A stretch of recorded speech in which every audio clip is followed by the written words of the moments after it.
कोई गलती ना हो जाए।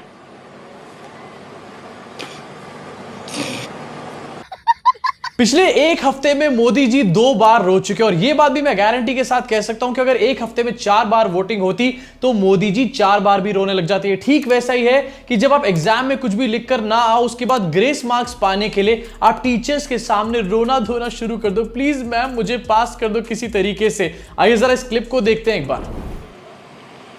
कोई गलती ना हो कोई गलती ना हो जाए। मोदी जी का थूक अटक गया ऐसा लग रहा है। दूसरा मेरे मन में भाव रहता है।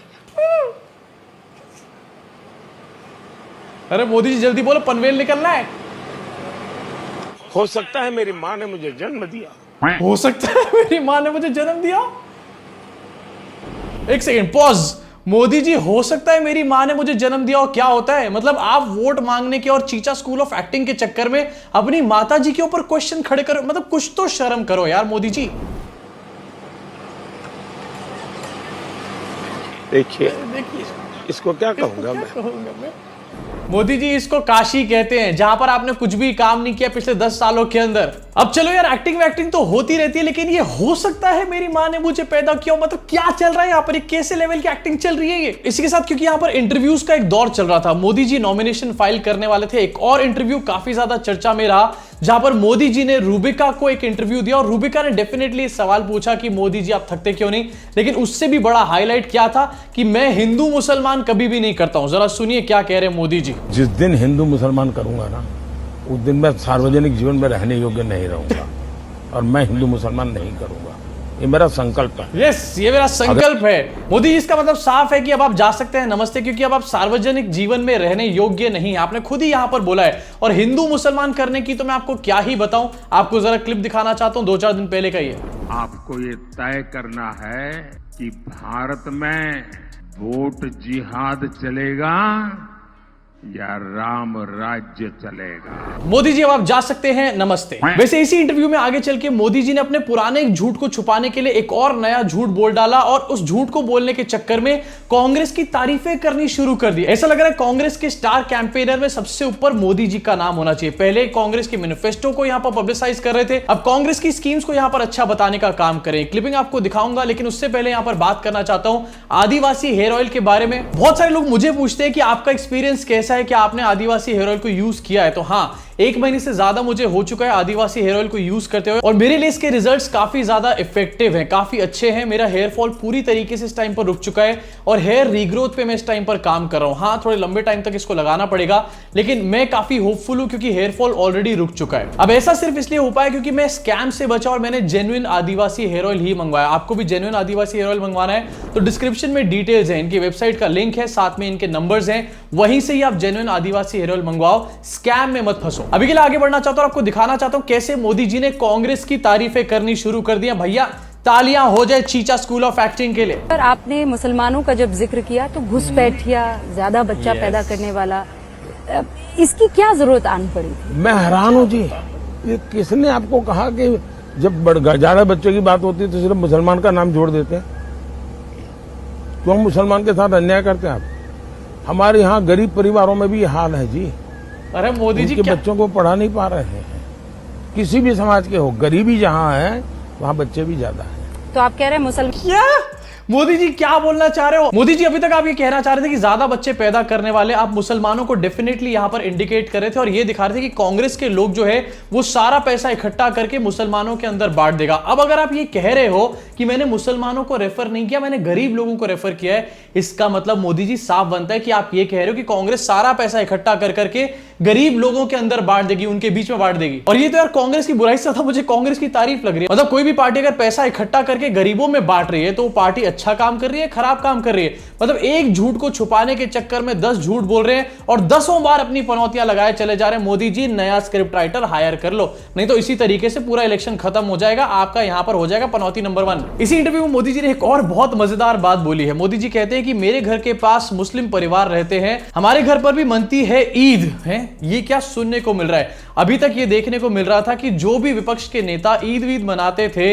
या फिर इफ्तार पार्टी में जाते थे, उनके ऊपर एक लेबल लगा दिया जाता था कि ये माइनॉरिटी अपीजमेंट कर रहे हैं। मोदी जी यहां पर खुद ईद मनाते थे, भक्तों के पिछवाड़े पर अंगारे डाल दिए सीधा मोदी जी ने। अब बरनौल का ट्रक कौन भेजेगा? मोदी जी। और यार मुझे तो लग रहा है मोदी जी 4th फेज तक आते आते ये कह रहे हैं कि मेरे घर में ईद मनाई जाती थी, कहीं ऐसा ना हो कि 7th फेज तक आते आते मोदी जी हज के लिए चल दें। और आखिरकार ये कौन सा लॉजिक है, मुझे समझ में नहीं आ रहा कि मेरे घर के पास मुसलमान रहते हैं इसलिए मैं मुसलमानों का बुरा नहीं सोच सकता, या फिर मैं उनका बहुत बड़ा हितैषी हूं। अरे मेरा पड़ोसी भी मोदी जी आपका भक्त है, इसका मतलब मैं भाजपा का अच्छा सोचने लग जाऊंगा क्या कुछ? इसी के साथ इंटरव्यूज की कड़ी में एक और वीडियो आपको दिखाना चाहता हूं। यहां पर मोदी जी जोका जोकी कर रहे हैं, मतलब यहां पर थोड़ी कॉमेडी करने की कोशिश करी जा रही है, और इनके फूहड़ जोक्स पे किस तरीके से गोदी एंकर हंस रहा है ये भी आपको दिखाना चाहता हूं। मतलब ऐसा लग रहा है कि बॉस के जोक्स पे फालतू में हंसना पड़ रहा है। यहां पर अपने स्क्रीन पर देखिए।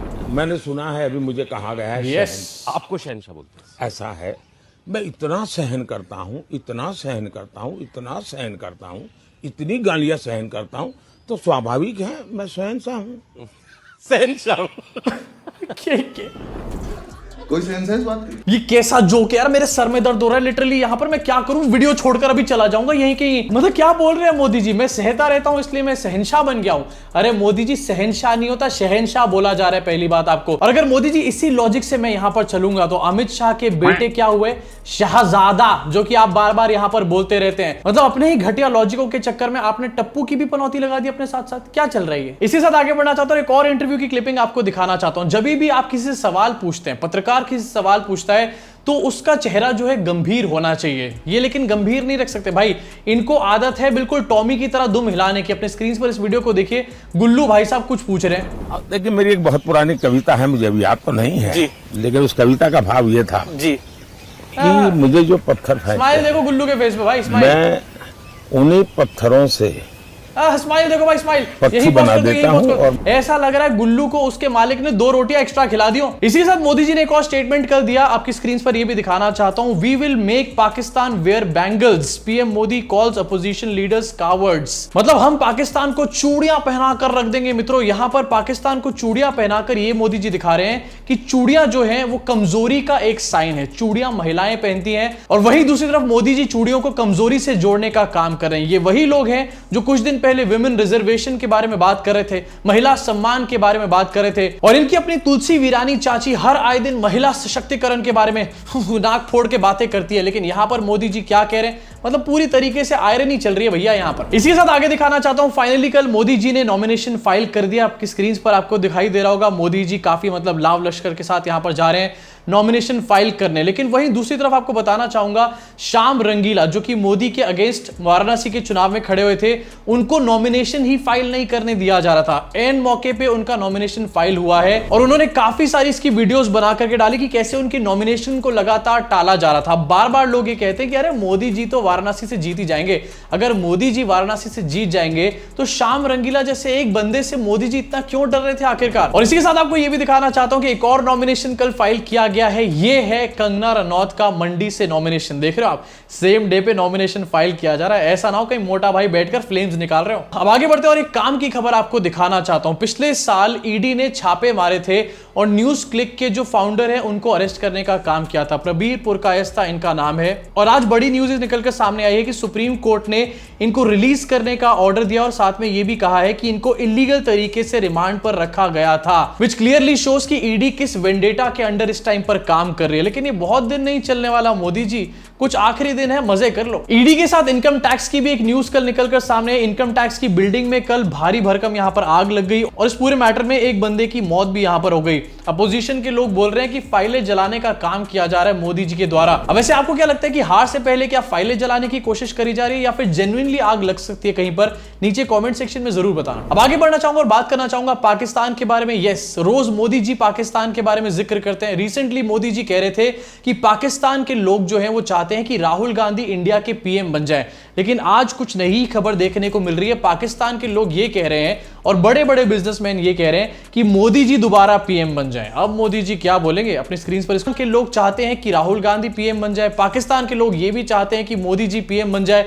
अब मोदी जी इसको लेकर के क्या बोलेंगे, साथ में आईटी सेल इसके ऊपर क्या बोलेगा, ये मैं देखना चाहता हूं। अब अभी के लिए खबरों के सिलसिले को यही खत्म करना चाहूंगा। हाँ, फिर से आपको याद दिलाना चाहूंगा कि अगर आपको जेन्युइन आदिवासी हेयर ऑयल मंगवाना है तो नीचे डिस्क्रिप्शन में लिंक दे रखा है, उनका नंबर दे रखा है, आप वहीं से ही सिर्फ मंगवाओ, किसी स्कैम में मत फंसो, सस्ते हेयर ऑयल खरीद के अपने बालों को बर्बाद मत करो। और हाँ, इन सारी खबरों के ऊपर आपका क्या रिएक्शन, अपनी भड़ास को पूरी तरीके से कमेंट सेक्शन में निकाल डालो, काफी आनंद मिलेगा। मैं आपसे मुलाकात करूंगा इस चैनल के अगले वीडियो में। और हाँ, बेल आइकन जरूर दबा के जाना, सब्सक्राइब का बटन दबा के।